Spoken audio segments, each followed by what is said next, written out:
Hello YouTube, this is Wakia Lion coming to you pre-recorded from his camper.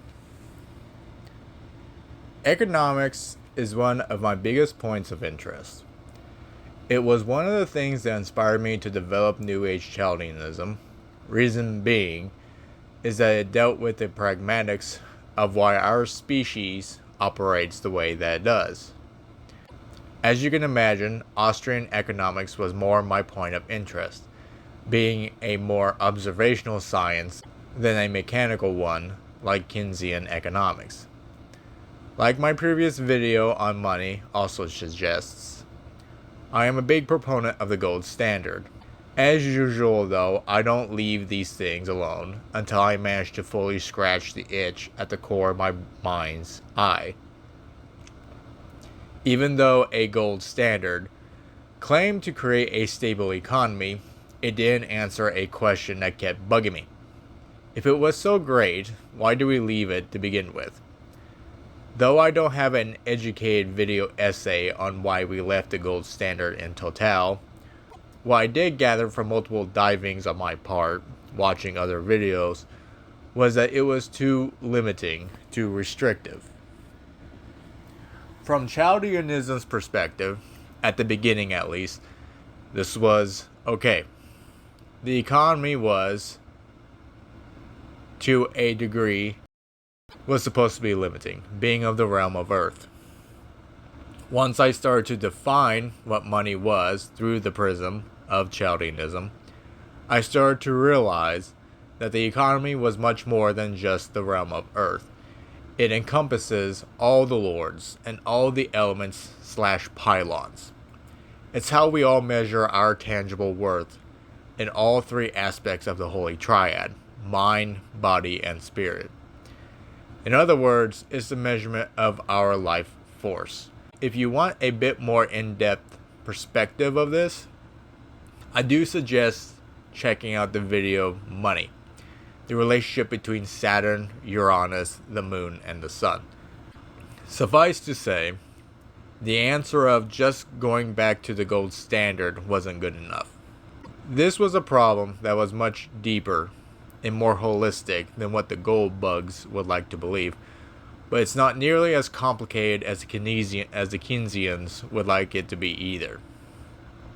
As usual, it's somewhere in the middle and hidden in plain sight. An answer so simple yet so complex and individuated from any answer I have heard thus far.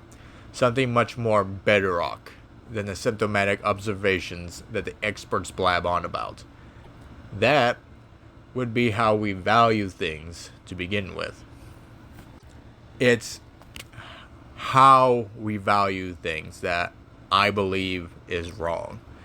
Going back to the Chaldean explanation of money, it's very obvious to anyone who pays attention that what makes the economy what it is what people want, not what they need. It's people's vanities and envies that determines the direction and growth of an economy, not the prudence, not the practicalities. As I asked in the Uranus video, progress but towards what? That answer is whatever people want. Our economy, the economy of mankind, is completely centered around this concept. The problem is that people want what they want. There is no limit to it. As the old question goes, how do you satisfy unlimited wants with limited resources? You don't. Not without destroying yourself in the process. In the beginning, it was fine. There was plenty to go around, and it wasn't an issue to cater to the insatiable irrationality. As time progressed, the hunger started to turn on us. Businesses have to find ways to keep people eating. Countries have to keep people spending to survive.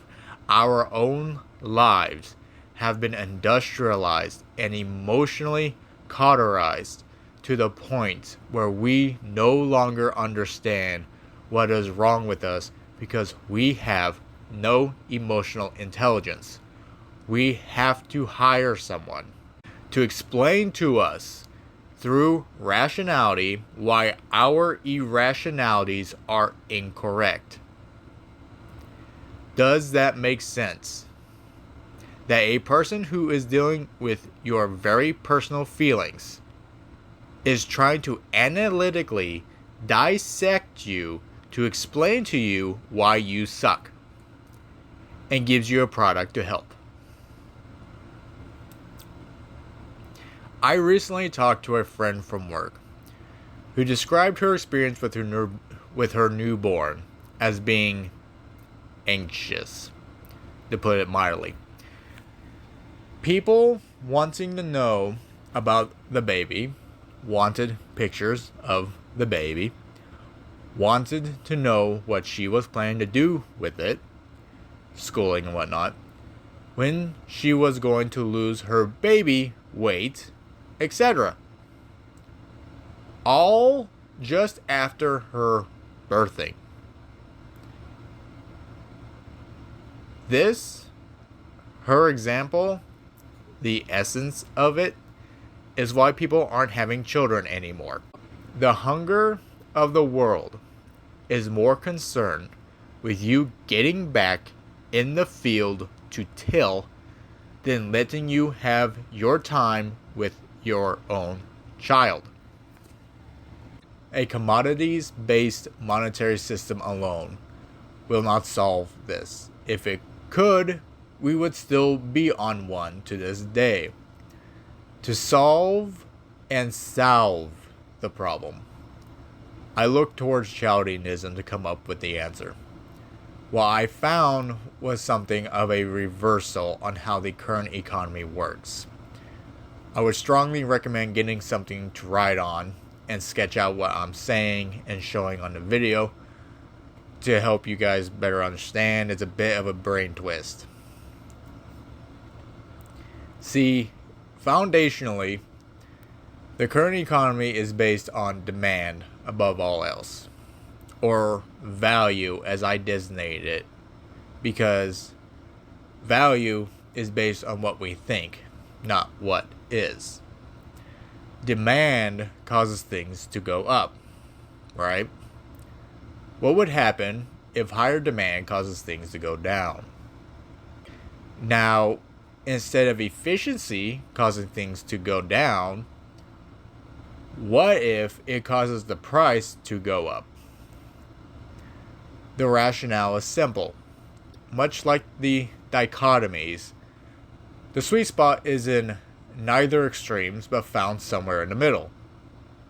To have these two forces opposing one another at all times, rather than to constantly be forced towards growth, would hypothetically cause both maximum efficiency and tempered demand. That demand is pointing downward is a simple thought process. An unstoppable force meets an immovable object. If demand is so severe that it causes the price of an object to crash, it will either spur on a new level of innovation or the demand will hit the dead stop at zero, forcing it to back off instead of going wild like it is now. With efficiency pointing upward, this lays at the foundation that efficiency, true efficiency, is the priority of an economy, not growth. Priority would be to find every way possible to ensure that demand will never squash it.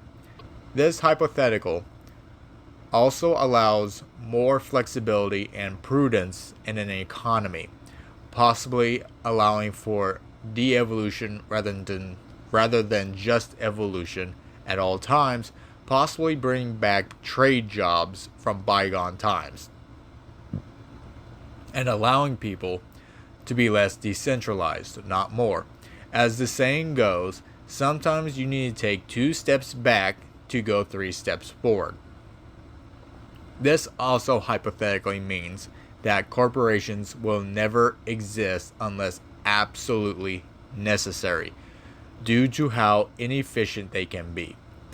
Only by the merits of the individual and his/her ability to organize and deorganize, innovate and de-escalate, will the economy effectively survive and thrive. As the law of Saturn states, to stand when you can and to sit when you must. That is prudence. Our people have been standing for a long time, and those who are our leaders refuse to sit even if they're killing us. What is the point of that? What does any of this mean if it leads to being dead? Not just for our outer world, not just for Lord Earth, but for ourselves and the sacrifice of our inner worlds to keep something that clearly wants to die alive. That is the definition of the undead, of anti-life itself. This is my solution. This is Chaldeanism's solution. Thank you, dear listener. If you liked the video and my writing, I suggest checking out my library on Facebook through Google Cloud. My book, Warren, is a set of stories placed in the world of Warren and heavily influenced by many different ideas and beliefs that I hold in both high regard and close to my heart. I hope it entertains and moves you just as it does for me. Again, thank you for your time, and I look forward to lecturing you again in the next video. Bye.